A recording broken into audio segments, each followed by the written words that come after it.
ஒரு மலைக்காட்டின் நடுவே ஒரு பெரிய யானை வாழ்ந்தது. அதன் பெயர் ராஜா. ராஜா மிகவும் வலிமையானதும் அதே நேரத்தில் மனதளவில் தன்னம்பிக்கையுடனும் இருந்தது. அந்த காட்டில் மற்றொரு பக்கம் ஒரு சிறிய எலி இருந்தது. அதன் பெயர் ராமு. ராமு மிகவும் புத்திசாலியாகவும் சூழ்நிலைகளை சமாளிக்கும் திறமையுடன் இருந்தது. ஒருநாள் ராமு தண்ணீர் தேடி காடின் நடுவே உள்ள ஒரு சிறிய குளத்துக்கு வந்தது. குளத்தின் அருகில் ராஜா யானை தண்ணீர் குடித்துக் கொண்டிருந்தது. ராமு தண்ணீர் குடிக்க முயன்றபோது ராஜா தன் பெரிய கால் மூலம் தண்ணீர் குளத்தை அடைத்தது. ராமு பயமாக, அண்ணன் யானை, தயவு செய்து எனக்கு சிறிது தண்ணீர் குடிக்க விடுங்கள் என்றது. ராஜா சிரித்துக்கொண்டு, நீ ஒரு சிறிய எலி, என்னுடன் என்ன செய்ய முடியும்? நீ நீலகிரி போய் குடியிரு என்றது.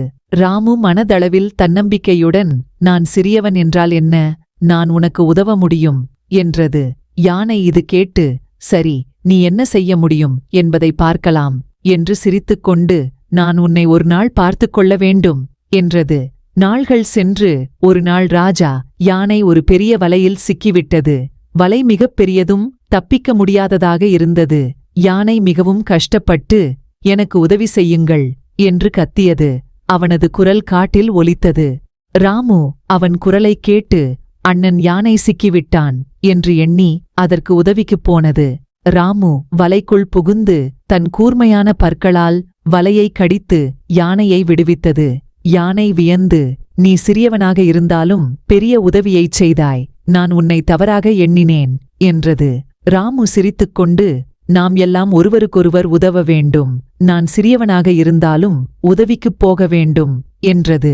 அந்த நாளிலிருந்து யானை ராஜா மற்றும் எலி ராமு நல்ல நண்பர்களாக இருந்தனர். அவர்கள் ஒருவருக்கொருவர் உதவி செய்து ஒற்றுமையுடன் வாழ்ந்தனர். இந்த கதை எவருக்கும் உடன்படிக்கையின் முக்கியத்துவம் மற்றும் நமக்கு தேவையான நேரத்தில் உதவியின் மதிப்பை உணர்த்துகிறது.